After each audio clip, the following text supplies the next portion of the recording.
Hello students, मैं doctor Archana Anupam, sociology pre law 2। The chapter is अनुसूचित जनजाति, scheduled tribes. अनुसूचित जनजाति के जानने से पहले हम जानेंगे जनजाति किसको कहते हैं। दो तरह का समाज होता है, एक सभ्य समाज, एक आदिम समाज। सभ्य समाज वो होता है जिसमें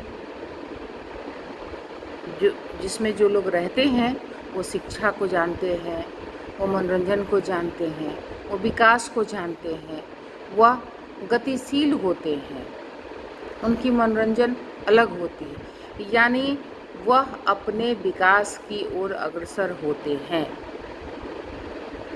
और उनके आगे असीम संभावनाएं विकास से जुड़ी हुई होती हैं। जो दूसरा समाज है आदिम समाज।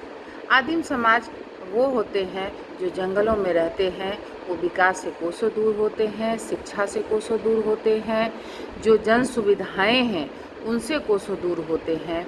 उनका अपना एक अलग संस्कृति है, उनकी अलग भाषा है, उनकी अलग जीवन शैली है, उनका मनोरंजन अलग है, उनकी एक एक चीज़ जो सभ्य समाज में रहते हैं उससे बिल्कुल अलग है। उनको हम दूसरे शब्दों में आदिवासी भी कहते हैं, आदिम भी कहते हैं और जनजाति भी कहते हैं। आइए अब इसके बारे में हम लोग आगे जानते हैं।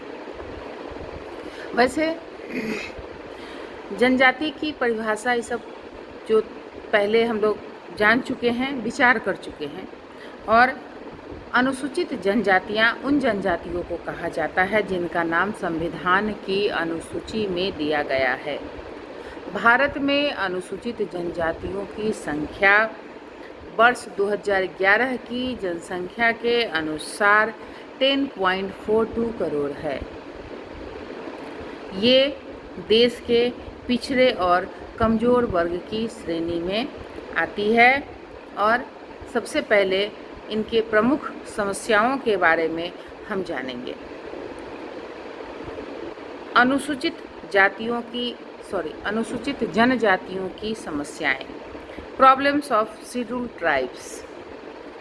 जो पहला पॉइंट है, दुर्गम निवास स्थान एक समस्या, अनअप्रोचेबल हैबिटेशन ए प्रॉब्लम।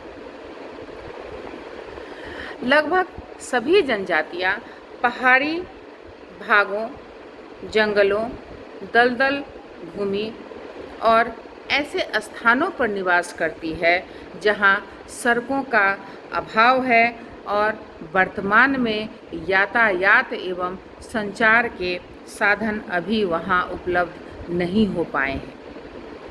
इसका परिणाम यह हुआ कि उनसे संपर्क करना एक कठिन कार्य हो गया। यही कारण है कि वैज्ञानिक आविष्कारों के मधुर फल से वह आज भी अपरिचित हैं और उनकी आर्थिक, शैक्षणिक, स्वास्थ्य संबंधी एवं राजनीतिक संबंधी समस्याओं का निराकरण नहीं हो पाया है। वे अन्य संस्कृतियों से अपरिचित हैं। परिणाम स्वरूप उनका अपना विशिष्ट जीवन दृष्टिकोण यानी way of life, special way of life बन गया है, जिनमें व्यापकता का बहुत अभाव है। दुर्गम निवास के कारण संचार की समस्या पैदा हुई है। सड़क, डाकखाना, तारघर, टेलीफोन, समाचार पत्र, रेडियो और सिनेमा की सुविधाएं इन क्षेत्रों में नहीं पहुंच पाई है। अतः इनका आधुनिकीकरण नहीं हो पाया है और देश के साथ एकता के सूत्र में बंध पाने में बाधा उत्पन्न हुई है। जो दूसरी समस्या है वह है सांस्कृतिक संपर्क की समस्या, प्रॉब्लम ऑफ कल्चरल कॉन्टैक्ट। भौगोलिक दृष्टि से आदिवासियों का निवास स्थान दुर्गम होने के कारण उनका आधुनिक संस्कृति से संपर्क नहीं हो पाया है और वे वर्तमान प्रगति के दौर में बहुत पिछड़ी हुई है। दूसरी ओर आदिवासी संस्कृतियों का बाह्य संस्कृति से संपर्क बहुत हुआ। इस अत्यधिक संपर्क ने भी कई समस्याएं खड़ी कर दी है। आदिवासियों के सांस्कृतिक संपर्क की समस्याओं को जन्म देने के कारण उत्तरदायी हैं। नवीन संस्कृतियों के संपर्क ने भोले आदिवासियों को उनकी ओर आकर्षित किया, किंतु आदिम एवं नवीन संस्कृतियों के बीच इतना अंतर है कि वे नवीन संस्कृति से अनुकूलन नहीं कर पाए हैं। बाह्य स्वार्थी समूह जैसे व्यापारी, ठेकेदार एवं सूदखोरों ने इनका जीवन नरक बना दिया। उन लोगों ने इन लोगों में बसकर इनके बीच पारिवारिक तनाव, आर्थिक समस्याओं एवं शारीरिक रोगों को जन्म दिया। नवीन प्रशासन ने उनका संपर्क पुलिस अधिकारियों, प्रशासन एवं वन अधिकारियों से कराया, जिन्होंने आदिवासियों को सहानुभूति से देखने की अपेक्षा दीनहीन भाव से देखा है। वर्तमान में कई उद्योग धंधे, खानों एवं चाय बागानों का कार्य उन स्थानों पर होने लगा जहां आदिवासी लोग निवास करते थे। इसके फलस्वरूप वे नवीन औद्योगिक एवं शहरी संस्कृति के संपर्क में आए, किंतु इस नवीनता से वे अनुकूलन करने में असमर्थ रहे हैं। परिणाम स्वरूप नवीन संस्कृतियों समस्याओं ने जन्म लिया। ईसाई मिशनरियों ने सेवा के नाम पर अपने धर्म प्रचार का कार्य किया और आदिवासियों के अज्ञान और अशिक्षा का लाभ उठाया। ईसाई मिशनरियों के प्रभाव के कारण अनेक आदिवासियों ने अपनी संस्कृतियों को त्याग कर पाश्चात्य संस्कृति को अपनाया। वे अंग्रेजी पोशाक, मादक वस्तुएं, प्रसाधन के नवीन प्रयोग करने लगे। अपने रीति रिवाज, प्रथाओं, परंपराओं, युवा गृहों का त्यागने लगे और उनकी प्राचीन ललित कला भी ह्रास होने लगी। जनजाति कानून एवं न्याय का स्थान नवीन कानून एवं न्याय ने ले लिया और उनके पारंपरिक मूल्यों से मेल नहीं खाते हैं। बाह्य सांस्कृतिक समूह जिनका संपर्क आदिवासियों से हुआ, उनमें हिंदू भी है। हिंदुओं के संपर्क के कारण इन लोगों में बाल विवाह की प्रथा पनपी एवं भाषा की समस्या ने जन्म लिया।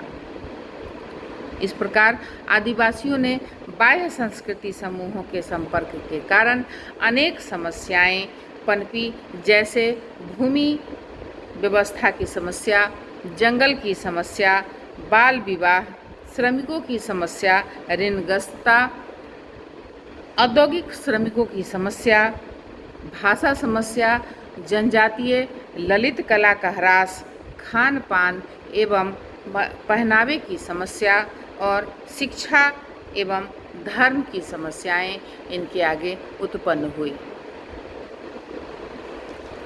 नेक्स्ट पॉइंट इज आर्थिक समस्याएं, इकोनॉमिक प्रॉब्लम।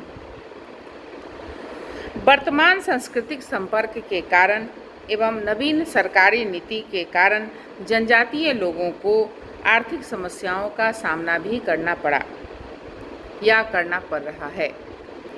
भूमि संबंधी सरकार की नई नीति के कारण जंगलों को काटना मना कर दिया गया। अनेक क्षेत्रों में शिकार करने व शराब बनाने पर भी नियंत्रण लगा दिया गया, जिसके कारण आदिवासियों को जीवन यापन के परंपरात्मक तरीकों के स्थान पर नवीन तरीके अपनाने पड़े।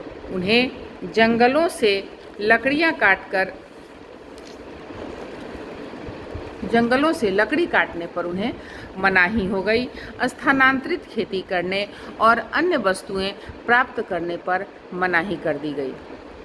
वे बाध्य होकर अपने मूल निवास को त्याग कर चाय बागानों, खानों और फैक्ट्रियों में कार्य करने के लिए चले गए। अब वे भूमिहीन कृषि श्रमिकों एवं औद्योगिक श्रमिकों के रूप में काम करने लगे। इन लोगों की मजबूरी का लाभ उठाकर ठेकेदार एवं उद्योगपति इनसे कम मजदूरी पर अधिक काम लेने लगे। इन लोगों के निवास और कार्य करने की दशाएं भी बहुत शोचनीय है। पहले इन लोगों की अर्थव्यवस्था में वस्तु विनिमय प्रचलित था। अब वे मुद्रा अर्थव्यवस्था से परिचित हुए। इसका लाभ व्यापारियों, सूदखोरों, मादक वस्तुओं के विक्रेताओं ने इसका लाभ उठाया और भोले भाले आदिवासियों को खूब ठगा। वे ऋणग्रस्त हो गए। अपनी कृषि योग्य भूमि कृषि साहूकारों के हाथों बेच दी या गिरवी रख दी है। जो जनजातियां कृषि में लगी हुई हैं, उनमें से कुछ हस्तांतरित कृषि करती हैं। वे पहले जंगलों में आग लगा देते हैं, फिर उस भूमि पर कृषि का कार्य करते हैं। कुछ दिनों बाद वह भूमि खेती योग्य नहीं रहती है तो उसे छोड़कर दूसरे स्थान पर इसी प्रकार से कृषि करते हैं। इसका परिणाम यह होता है कि भूमि का कटाव बढ़ जाता है, जंगलों में कीमती लकड़ी जल जाती है और उपज भी कम होती है। जनजातियों की आर्थिक समस्या कृषि समस्या से जुड़ी हुई है।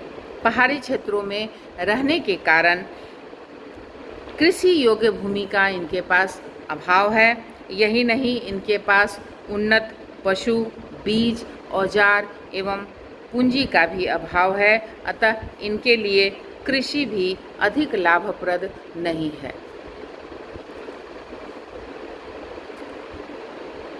उम्मीद है ये वीडियो आपको समझ में आया होगा और इसके आगे की कड़ी नेक्स्ट वीडियो में मैं रखूँगी।